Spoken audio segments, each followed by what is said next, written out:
So the private sponsorship program is a policy choice that Canada made. It did not make it willingly on its own. It was pushed to do so by citizens. And the citizens were largely people from faith-based organizations, Mennonite groups, Anglican churches, etc. And they said, if the government is going to bring 20,000 Indochinese refugees, let us bring in another 35,000. And that was the principle of additionality. Private citizens working with the government in a highly transactional arrangement. You will do this, I will do this. If you don't do what you say, there will be ramifications, etc., etc. It reached its full expression during the Indochinese refugee movement when Canada said, I think they said we will bring in 5,000. By the end of that 6 years, we had brought in 60,000 Indochinese refugees. Fast forward to Syria and the Syrian refugee crisis, something pretty unique happened in Canada, where people were not satisfied with the government simply writing a check.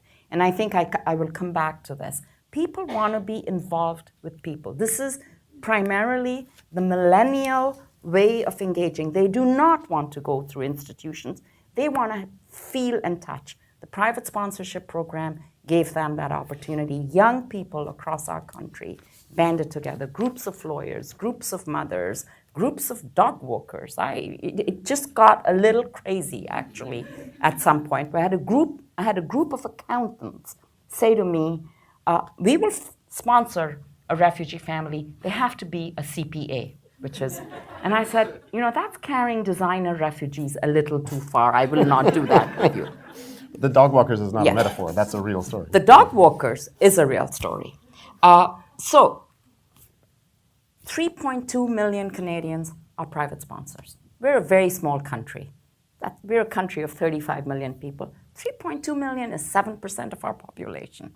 3.2 million people have worked with refugees. Another 25% of Canadians know someone who's a private sponsor. That brings us to 1/3 of our population has some association with refugees. I think that's a highly encouraging note. Let me just ask a quick follow-up about that. So you're answering as a scientist that you are about what you can prove and what you can't.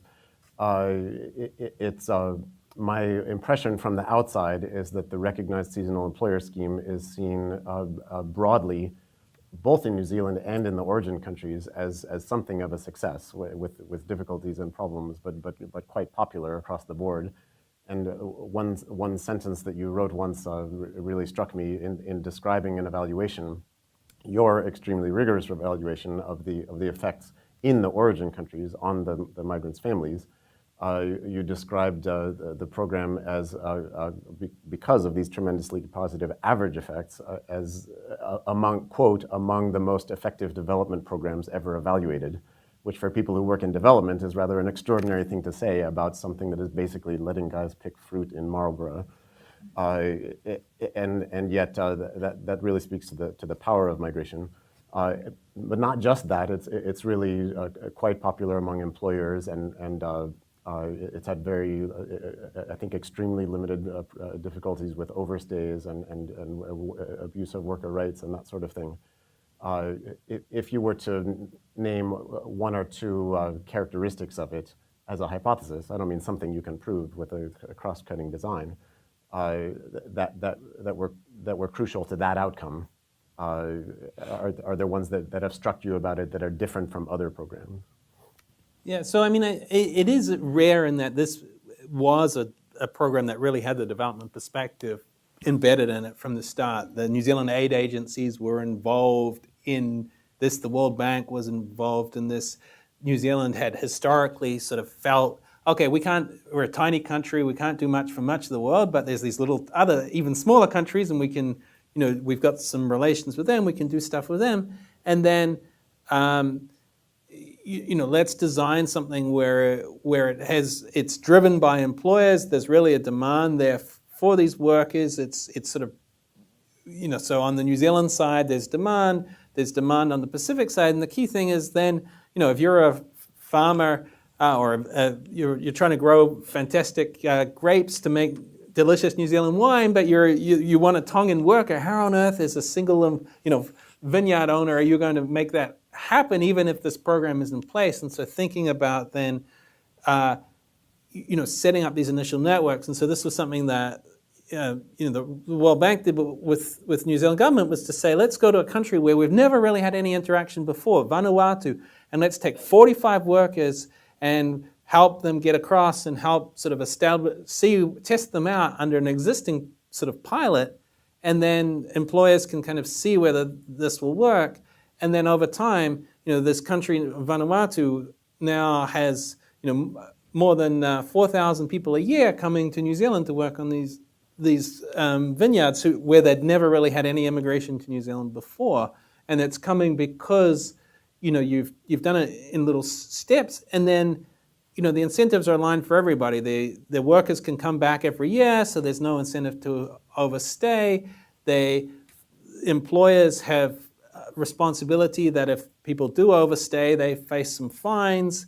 So they're selecting people who won't overstay. And then there's competition sort of at the country level. So different countries sort of know, okay, if our country has a reputation for good work, we're going to get more workers. If we get a reputation for overstaying, employers are going to shift to other countries. And so you've got this real competition going on. And then on top of that, you've got, a bunch of sort of human rights protections put in place in terms of they call it pastoral care, but there's these obligations for employers to try and get people involved in the community. And again, it's this sort of, like we heard in Canada, these smaller communities really seem to appreciate the workers a lot more and get them involved in the community than if they were just coming to a big city environment. So I think part of it may also be, and this is it's not clear how well such a program would work if you had people coming for not seasonal work. They come for 7 months at the moment, but if they were coming to urban areas and they were integrating into big cities versus